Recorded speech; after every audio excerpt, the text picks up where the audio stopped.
Hello, and welcome to this overview of new releases that I read that were published in October 2024.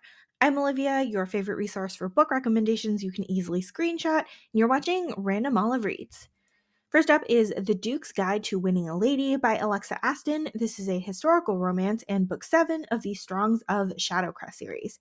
This is the final book in the series, and we have a tragic prologue for Malcolm where he loses his wife and child during childbirth, but he had married a woman that his mother picked out and didn't really have a real relationship with her.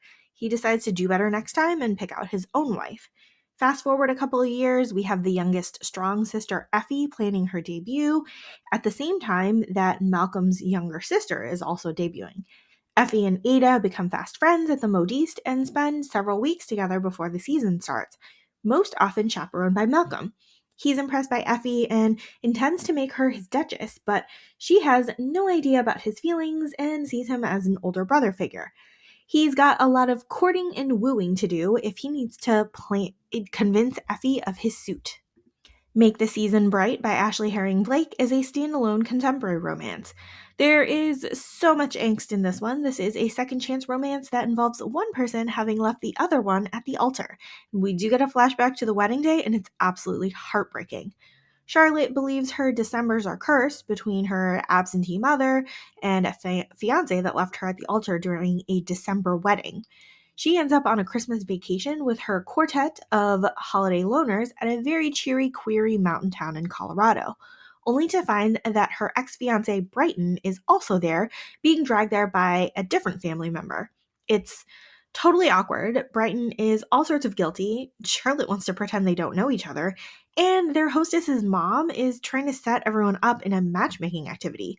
We get all sorts of small town, small group chaos, along with angst oozing out of every interaction. Even when you think that Charlotte and Brighton can't reconcile their issues, we get to see how it all plays out, and I love this book. As the Earl Likes by Darcy Burke is a historical romance in book 4 of the Rogue Rule series. We have a fun fake engagement story here between Earl and the daughter of a gambling club owner. Chef is tired of his mother pressuring him to marry, so he has the bright idea to fake an engagement to a woman who is totally unsuitable. Jo is the manager of her mother's gambling club and trying to figure out if she wants to take over the club. So she decides to take Chef's fake engagement offer because he's paying her. They've been friendly with each other for years, and suddenly their closeness has caused their attraction to come forth. I enjoyed seeing them try and fail to resist their attraction, plus untangling some of the reasons for Chef's father's behavior. Overall, this was a solid read. The Wolf of Mayfair by Christy Caldwell is a historical romance. The Marquess of Wingrave is known as being cold and ruthless, but he surprises even himself when a young woman comes to his doorstep claiming to be his mother's goddaughter. Helia is recently orphaned and running away from a dastardly cousin who seeks to marry her for her dowry. She's looking for refuge, but finds a heartless Wingrave instead. He insinuates that she's lying about the connection to his family and that she would only be suitable as a mistress. And then he offers her refuge anyway and cares for her when she's ill. This stubborn, self-assured, sunshiny woman is suddenly causing him to behave in ways he isn't used to. He's definitely domineering and an unrepentant rogue for most of the stories, but still really soft when it comes to caring for Helia. The story definitely kept me reading to see how it all worked out. Devil's Covet Curves is a historical romance novella. We're all at a house party where Drake is besotted with his best friend's fiance, but then finds a distraction in the wallflower wren. They decide to help each other have fun during the party and keep Drake away from revealing his feelings about his friend's fiance. And of course, a physical affair ensues, followed by actual feelings. Drake is surprised to find that he's drawn to both the physical relationship and the conversational relationship he has with Wren, and that he doesn't think of that other woman at all. She's glad to have experienced passion for the first and seemingly last time, while doing her best to protect her heart. This is a quick and steamy read. The Christmas Tree Farm by Laura Gilmore is a contemporary romance in book 3 of the Dream Harbor series. Bennett is in town to visit his sister Jeannie, the owner of the Pumpkin Spice Cafe, and has somehow been appointed by the town to check in on the grumpy Christmas tree farmer owner, Kira. She had dreams of owning a farm and homesteading, so she bought a farm sight unseen without realizing it was the town's beloved Christmas tree farm. She's been a hermit the past few months, trying to prove she can be independent, and then she realizes that she needs the income from the Christmas tree farm. Bennett is the ever helpful, rescuing type of guy who relies on his helpfulness to be wanted by his dates. And he's trying both to help and resist helping Kira, and she's turning down his assistance all over the place. It's a lot of push and pull, and ultimately they get stuck together in a snowstorm, and a temporary fling develops. It was really fun to revisit this quirky little town and see Bennett and Kira integrate into the bigger friend group. Double Apex by Josie Juniper is a contemporary romance and book one of the Frontrunner series. Phaedra and Cosmin are antagonistic co-workers, with Phaedra as the race engineer who has not succumbed to race car driver Cosmin's unwanted flirting. And then somehow they form a truce and then a secret fling that helps distract Phaedra from the troubles of her dying father. But Cosmin's actually invested in a real relationship between the two and merely settling for what he can get. When a potential for scandal erupts, Phaedra's the one to call it quits and put up emotional walls.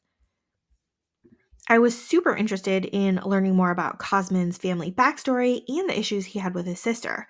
There's also a nice setup for the couple that will be featured in the next book. Curves and Counterfeit by Charlie Lane is a historical romance novella. The purposeless and drunken Earl Keats sees his sister running away in a carriage, so he jumps aboard to figure out where she's going. And it turns out she's running away from an elderly fiance and ruination from a different man and seeking refuge at a home for women.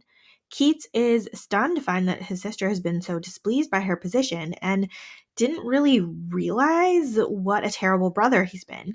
He decides to stick around as a stable hand to make sure his sister is safe and kind of find his conscience a bit. He's also completely smitten by Lucy, one of the women who runs the house. She's equally intrigued by Keats and allows him some moments of passion since she's going to London soon to look for a respectable husband. Troubles ahead though, since Keats is lying about his identity and his sister's fiance is still on the loose. The Beast Takes a Bride by Julianne Long is a historical romance and book 8 of the Palace of Rogues series. Alexandra and Magnus have been estranged the entire 5 years of their marriage, but reconnect when Magnus is back in England and needs to spring Alexandra out of jail. He insists they make some strategic public appearances to maintain their reputations and then separate permanently. We slowly learn about how they came to be married in the first place and what caused their estrangement, but these two are essentially strangers to each other. I enjoyed seeing these two get to know each other in the present and realize that they have a simmering attraction to each other. The setting of our favorite boarding house also provided moments of levity and humor to balance the heartbreak and angst of our main couple. The Wallflower List by Jess Michaels is a historical romance and book one of the About an Earl series. Wallflower Marianne is set on completing her late best friend's list of scandalous activities, and she unwittingly involves her brother's best friend Sebastian on the scheme. She's had a long-standing crush on Sebastian, but he has only ever seen her as a friend, especially since he's a huge rake and warned away from her by her brother.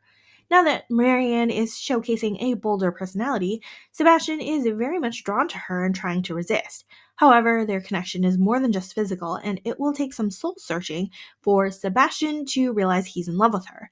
This is a pretty straightforward plot here with plenty of steam. The Blacksmiths' Borrowed Bride by Ginny B. Moore is a historical romance novella. Heiress and suffragist Adelaide is on her way to her own wedding when carriage trouble puts her in proximity to handsome burly blacksmith Will.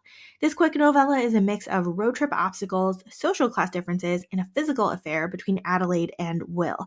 This is super steamy and enjoyable to read.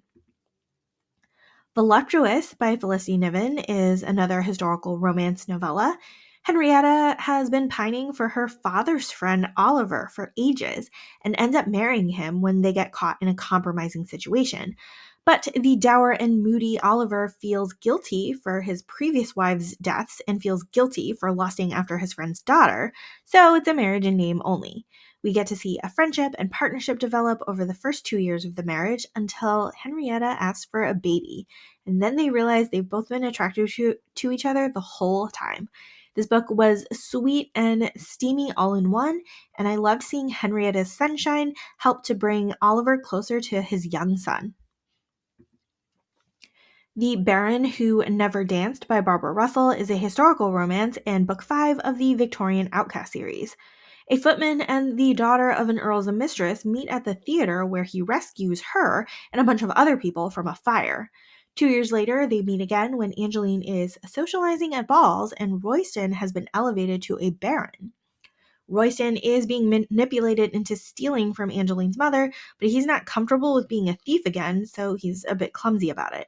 Overall, Royston and Angeline are getting together despite Angeline's mother and Royston's former employer being scheming villains.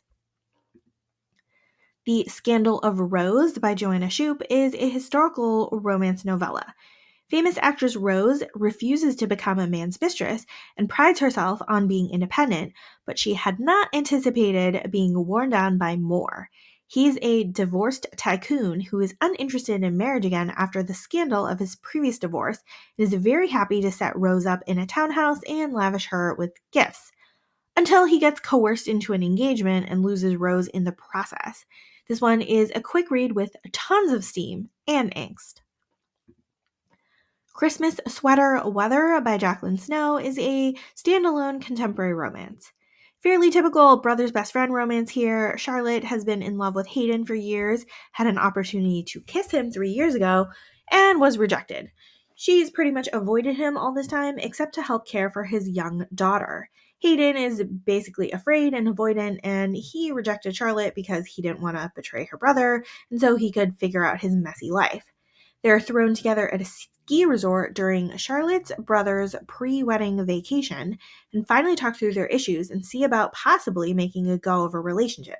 And things get messy again when Hayden is second-guessing all of his decisions, but it gets resolved exactly how we would expect it to. When the Duke Comes to Play by Kelsey Swanson is a historical romance novella. Ariel is about to turn 30 years old and hires a male courtesan to take her virtue. We get a case of mistaken identity when Charles comes to the door instead. He's at the house to buy a horse from her brother, but her brother isn't there, and Charles decides to go through with the seduction and betting of Ariel. He's leaving town anyway, so it won't be a big deal, except that he's actually a duke, and she's a proper lady, and they run into each other at a ball a few days later. They decide to continue the affair until he goes back home to America, and both try really hard not to fall in love. This one is a super steamy novella. The Hunt for Mr. October by Tabitha Waite is a historical romance and book 10 of the Rake Review series. Malia is a weaver's daughter with dreams of becoming a published writer and decides that she's going to write an expose on the Rake of the Month to help get her there. She seeks out the Earl in question, Elwood, and he agrees to entertain her request for an interview if she comes with him to his father's hunting box in the country. While there, Malia discovers that Elwood is not exactly the rake that he seems. He's definitely flirtatious and charming and seductive, but he's also kind and caring to everyone in the village. There's a definite mismatch in their social stations, so Malia knows there's no future for them, but she decides to take Elwood up on his offer of pleasure while they're together anyway. We just need to wait for Elwood to make the final move to secure Malia's affections for life. Christmas is All Around by Martha Waters is a standalone contemporary romance.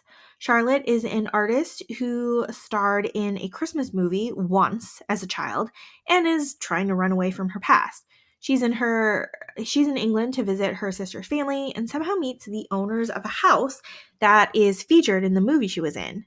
While Charlotte shies away from all things Christmas cheer, the owner of the historic home, Graham, has commissioned a series of house portraits to sell in the gift shop.